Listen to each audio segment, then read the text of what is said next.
नमस्कार आप सभी को। तो आज हम इस वीडियो में जानेंगे कि ओबीसी और ईबीसी में क्या अंतर है। बहुत सारे कैंडिडेट को स्टूडेंट को कन्फ्यूजन होता है कि ओबीसी और ईबीसी क्या सेम है, क्या अंतर है, आखिर अंतर क्या है दोनों में। तो दोस्तों सबसे पहले आप जान लीजिए ओबीसी और ईबीसी का पूरा नाम क्या होता है। ओबीसी मतलब हो गया हमारा अदर बैकवर्ड कास्ट, ईबीसी मतलब हो गया एक्सट्रीमली बैकवर्ड कास्ट। अब देखिए हमारा जो ईबीसी होता है दोस्तों वो केवल बिहार में होता है, स्टेट लेवल पे है, ठीक है। यानी जैसे आप ये समझिए, जैसे मान लीजिए हमारा जो बीसी होता है बैकवर्ड कास्ट जो है उसको दो पार्ट में बांटा गया है, BC1 BC2। अब जो BC1 होता है उन्हें ईबीसी नाम दे दिया गया है, जिन्हें अत्यंत पिछड़ा वर्ग कहते हैं। हिंदी में कहें अत्यंत पिछड़ा वर्ग वो हो गया ईबीसी, और जो केवल पिछड़ा वर्ग है वो हो गया BC2।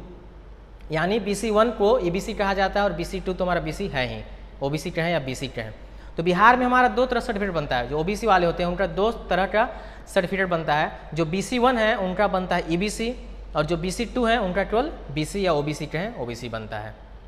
अब देखिए तो हमें कहाँ ईबीसी देना है, कहाँ ओबीसी देना है, कहाँ BC देना है, बहुत कन्फ्यूजन होता है इसमें। तो सारे कन्फ्यूजन को दूर करेंगे बस ये तीन सर्टिफिकेट से। हमारे पास टोटल ये तीन सर्टिफिकेट है, या इसी तीन से हम पूरा कन्फ्यूजन आपको दूर करेंगे, यही तीनों से। तो चलिए देखते हैं कि तीनों में क्या अंतर है। चलिए सबसे पहले ओपन करते हैं इस फोटो को हम। तो इसमें देखिए यहाँ पे लिखा हुआ है caste certificate of EBC.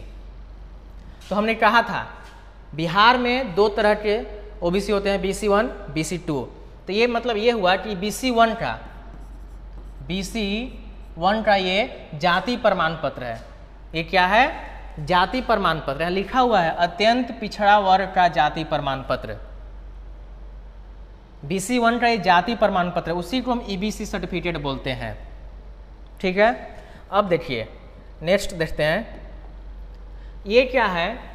Creamy layer रहित प्रमाण पत्र, पिछड़ा वर्ग अत्यंत पिछड़ा वर्ग हेतु, मतलब ये दोनों के लिए है दोस्तों। यदि आप BC1 से हैं या BC2 से हैं, ये दोनों के लिए है क्रीमी लेयर रहित प्रमाण पत्र।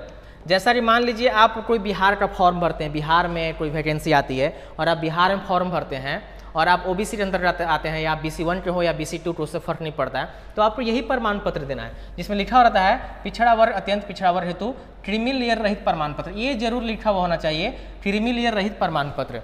यही हमारा ओबीसी हुआ। ये हमारा स्टेट लेवल का ओबीसी हो गया, बिहार लेवल का ओबीसी। इससे पहले जो हमने देखा था इसमें ईबीसी लिखा हुआ था, वो जाति प्रमाण पत्र है, वो ओबीसी नहीं है, वो जाति प्रमाण पत्र। किनका जाति प्रमाण पत्र है? BC1 वालों का जाति प्रमाण पत्र है। और ये जो है स्टेट लेवल का ओबीसी है दोनों के लिए, या तो BC1 हो आप या BC2 हो।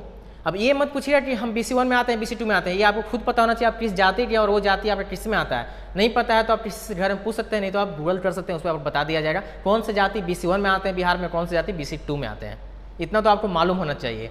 हम बस ये कन्फ्यूजन दूर कर रहे हैं कि ईबीसी और ओबीसी में क्या अंतर है, चाहे स्टेट लेवल ओबीसी और सेंट्रल लेवल का ओबीसी में क्या अंतर है। तो ये जो हमारा है ये हमारा स्टेट लेवल का ओबीसी हो गया, समझे। अब देखिए यहां देखिए, यहां साफ साफ लिखा हुआ है भारत सरकार की सेवाओं में नियुक्ति हेतु अन्य पिछड़ा वर्ग के उम्मीदवारों के द्वारा आवेदन करने संबंधी प्रमाण पत्र। अब देखिए भारत में BC1 BC2 नहीं होता है, भारत में कोई BC1 BC2 नहीं होता है, भारत में केवल ओबीसी होता है।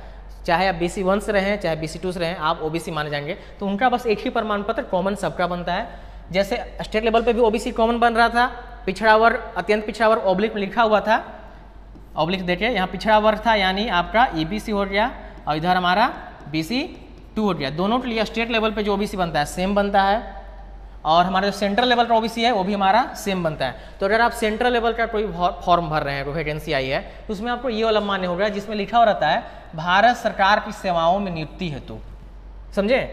तो ये हमारा ओबीसी है सेंट्रल लेवल का। तो हमारा मेन तीन ही है। यदि आप बिहार से हैं तो आपको कन्फ्यूजन होता होगा कि ईबीसी क्या है और ओबीसी क्या है। तो समझ लीजिए लास्ट में फिर से आपको हम समरी कर देते हैं कि हमारा ईबीसी है मतलब BC1 का जाति प्रमाण पत्र, ठीक है। ये जो हमारा क्रीमी लेयर रहित प्रमाण पत्र जो है ये हमारा, या BC1 रहे चाहे BC2 रहे, दोनों के लिए हमारा स्टेट लेवल का ओबीसी है। और ये जो है भारत सरकार सेवाओं में नियुक्ति हेतु ये हमारा सेंट्रल लेवल का ओबीसी है। तो आप समझ चुके होंगे यदि आपको स्टेट लेवल का फॉर्म भरना है तो आपको ये बनाना पड़ेगा, और अगर आप सेंट्रल लेवल का फॉर्म भर रहे हैं तो आपको ये बनाना पड़ेगा, यानी भारत सरकार में सेवाओं नियुक्ति हेतु।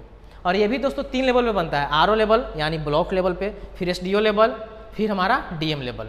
तो आपको अपने ज़रूरत के हिसाब से बनाना पड़ेगा, आपको क्या ज़रूरत है, आपको फॉर्म में क्या मांगा गया है, आरओ लेवल का चलेगा काम कि एसडीओ लेवल चाहिए कि डीएम लेवल चाहिए।